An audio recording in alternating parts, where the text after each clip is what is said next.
राम राम महाराष्ट्र.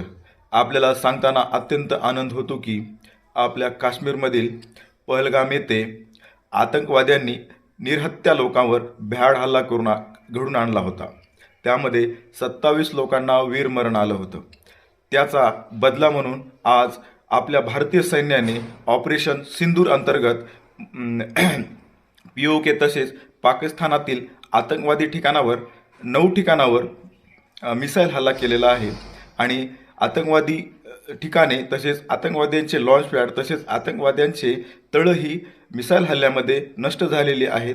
आणि 100हून अधिक आतंकवादी मारले गेलेत असा अनुमान आहे. तर हा आतंकवादी हल्ला POK मधील मुझफ्फराबाद तसेच सियालकोट अशा इतर 9 ठिकाणी आतंकवाद्यांच्या 9 ठिकाणी मिसाईल हल्ला झालेला आहे. आणि त्यांची ठिकाणे उद्ध्वस्त करण्यात आलेली आहेत. त्यामुळे आपल्याला आपल्या भारतीय सैन्यावर सार्थ असा अभिमान आहे. तसंच आपण आपला पाठिंबा आपल्या भारतीय सैन्याला तसेच भारत सरकारला द्यावा.